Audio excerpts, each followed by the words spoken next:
Right. ప్రధాని మోదీ ఇవాళ యూపీలో వారణాసి లోక్సభ స్థానం నుంచి నామినేషన్ దాఖలు చేయనున్నారు.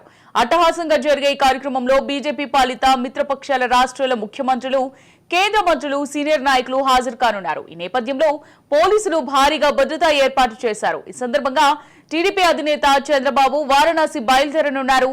అలాగే ఎన్డీఏ సమావేశంలో చంద్రబాబు పాల్గొననున్నారు. రైట్. ప్రధాని మోదీ ఇవాళ యూపీలోని వారణాసి లోక్సభ స్థానం నుంచి నామినేషన్ దాఖలు చేయనున్నారు. అట్టహాసంగా జరిగే ఈ కార్యక్రమంలో బీజేపీ పాలిత మిత్రపక్షాల రాష్ట్రాల ముఖ్యమంత్రులు, కేంద్ర మంత్రులు, సీనియర్ నాయకులు హాజరు కానున్నారు. ఈ నేపథ్యంలో పోలీసులు భారీగా భద్రతా ఏర్పాట్లు చేశారు. ఈ సందర్భంగా టీడీపీ అధినేత చంద్రబాబు వారణాసి బయలుదేరనున్నారు. అలాగే ఎన్డీఏ సమావేశంలో చంద్రబాబు పాల్గొననున్నారు. ఇక ఇదే అంశానికి సంబంధించి మరింత సమాచారం మా ప్రతినిధి స్వప్న అందిస్తారు. స్వప్న. మొత్తానికి అమూల్య, వారణాసిలో ప్రధాని మోదీ ఈ రోజు అట్టహాసంగా నామినేషన్ వేయబోతున్నారు. చాలా పెద్ద ఎత్తున దీనికి సంబంధించినటువంటి ర్యాలీ ఉండబోతుందా అంటే ఒక రకంగా ఫుల్ ఫ్లెడ్జ్డ్ సెక్యూరిటీ మధ్యలో ప్రధాని అయితే నామినేషన్ వేయబోతున్నారు. మొత్తానికైతే ఓవరాల్ గా ఒక 12 మంది సీఎంలు ప్రజెంట్ హాజరవుతున్నట్టుగా మనకు అర్థమవుతుంది. వీళ్ళతో పాటు కేంద్ర మంత్రులు, కీలక నేతలు, బీజేపీ పాలిత రాష్ట్రాల్లో ఉన్నటువంటి కీలక నేతలు, ఇలా చాలా మందికి ఆహ్వానాలు అందాయి. వాళ్ళందరూ కూడా వెళ్ళబోతున్నారు. ఇక మన తెలుగు రాష్ట్రాల విషయానికి వస్తే తెలంగాణ నుంచి మేబీ కిషన్ రెడ్డి వెళ్ళేటువంటి అవకాశం కనిపిస్తుంది. ఎందుకంటే కేంద్ర మంత్రులుగా ఉన్నారు కాబట్టి. ఇంకా ఎవరైనా ముఖ్య నాయకులుగా ఇక్కడి నుంచి వెళ్తారా, అందులో పాల్గొంటారా అనేది అప్డేట్ రాలేదు. మరొకటి వచ్చేసి మనకి బీజేపీకి సంబంధించి అయితే ఆల్రెడీ ఎన్డీఏలో భాగస్వామిగా ఉన్నటువంటి అన్ని పక్షాలకు ప్రస్తుతం అయితే ఆహ్వానం అందింది. దాంట్లో భాగంగా ఇటు పవన్ కళ్యాణ్, అదేవిధంగా అటు చంద్రబాబు నాయుడు ఇద్దరు కూడా వెళ్ళబోతున్నారు వారణాసికి. ఉదయమే ప్రత్యేక హెలికాప్టర్ లో బయలుదేరారు. సో మొత్తానికి మోదీ నామినేషన్ వేసేటప్పుడు ఎలా ఉంటుంది పరిస్థితి ఏంటి అనేది అందరూ ఆసక్తిగా గమనిస్తున్నారు. ఇటు ఎన్డీఏ కూటమికి సంబంధించినటువంటి కీలక నేతలందరూ కూడా హాజరవుతున్నారు. వివిధ రాష్ట్రాలకు సంబంధించినటువంటి బీజేపీ పాలిత రాష్ట్రాలకు సంబంధించినటువంటి ముఖ్యమంత్రులు 12 మందికి దీనికి సంబంధించినటువంటి ఆహ్వానాలు అందాయి కాబట్టి వాళ్ళందరూ వెళ్ళబోతున్నారు. సో మరి సేపట్లో ఈ కార్యక్రమం అయితే మొదలు కాబోతుంది. ఇప్పటికే చాలా మంది నేతలందరూ అక్కడికి చేరుకున్నారు.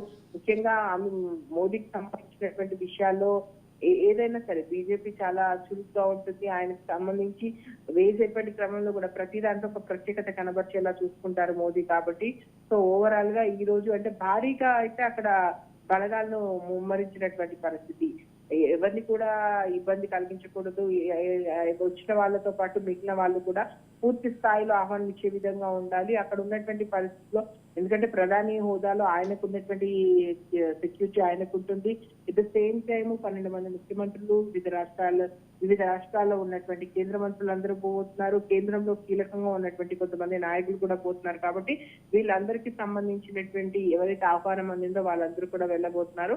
సో మొత్తానికైతే ఈ కార్యక్రమాలు వారణాసిలో జరగబోతున్నాయి. మోదీ ఆయన ఈ రోజు నామినేషన్ ప్రక్రియ. Thank you for the update Swapna. Right. ఇక ఇదే అంశానికి సంబంధించి మరింత సమాచారం మా ప్రతినిధి శ్రీరామ్ అందిస్తారు. శ్రీరామ్, నేడైతే వారణాసి లోక్సభ స్థానం నుంచి ప్రధాని మోదీ నామినేషన్ దాఖలు చేయనున్నట్టుగా తెలుస్తోంది. అలాగే ఈ నామినేషన్ కి చంద్రబాబు నాయుడు, అలాగే పవన్ కళ్యాణ్ కూడా హాజరు కానున్నట్టుగా తెలుస్తోంది.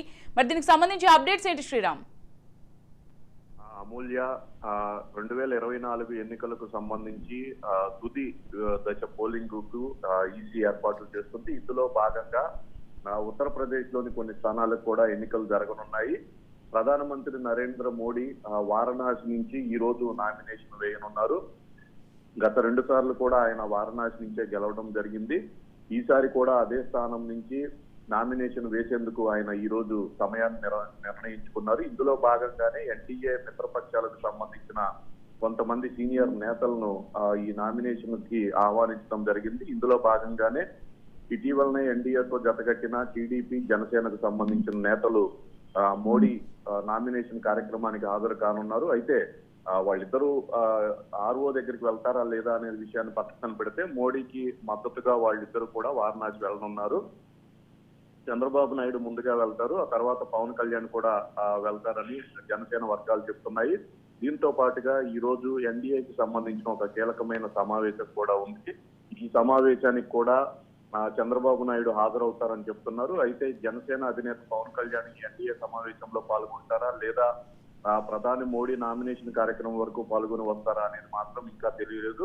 మొత్తానికైతే ఈ రోజు ఈ ఇద్దరు నేతలు కూడా మోడీ నామినేషన్ కార్యక్రమంలో పాల్గొనేందుకైతే వారణాసి బయలుదేరి వెళ్తున్నారు. అమూల్య.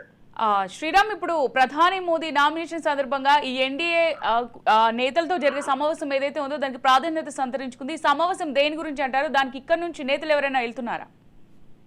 ఖచ్చితంగా అమూల్య, ఎన్డీఏకి సంబంధించి ఎన్నికల ముందు ఒక కీలకమైన ప్రకటన అయితే చేయడం జరిగింది మోడీ. ముఖ్యంగా ఈసారి ఎన్డీఏ కూటమి 400+ స్థానాలను సాధించాలని, ఒక బీజేపీ మాత్రమే సింగిల్ గా 370 స్థానాలను సాధిస్తుందని మోడీ, అమిత్ షా ఇద్దరు కూడా చెప్తూ వస్తున్నారు. ఈ నేపథ్యంలోనే ఎన్డీఏ నుంచి దూరమైన పలు పార్టీలను తిరిగి ఆహ్వానించి తమ పక్షంలో చేర్చుకోవడం జరిగింది.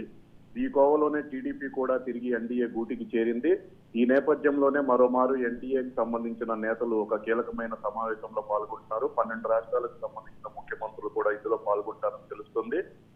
ప్రధానంగా ఇప్పటి వరకు జరిగిన పోలింగ్ పూర్తయిన ప్రాంతాలలో పరిస్థితి ఏంటి, ఎన్డీఏకి ఎన్ని సీట్లు రావచ్చు, ఆ తర్వాత ఆఖరి విడత జరిగే ఎన్నికల్లో పరిస్థితి ఏంటి అనే అంశాలన్నింటినీ కూడా ఇందులో భాగంగా చర్చించనున్నారు. ఎక్కడెక్కడ ఎన్ని సీట్లు వస్తాయి ఏంటి అనేది చర్చించుకున్న తర్వాత దీనిపైన ఒక నిర్ణయం అయితే ఎన్డీఏ అధికారులు తీసుకునే అవకాశం ఉంది. అధికారంలోకి వచ్చిన తర్వాత ఏ పక్షాలు అధికారంలో భాగస్వాములు అవుతాయి, ఏ పక్షాలు బయట నుంచి మద్దతు ఇస్తాయనే కీలకమైన అంశాలన్నింటినీ కూడా ఈ ఎన్డీఏ సమావేశంలో చర్చించే అవకాశాలు అయితే ఉన్నాయి. Amulya. Thank you for the update Sriram.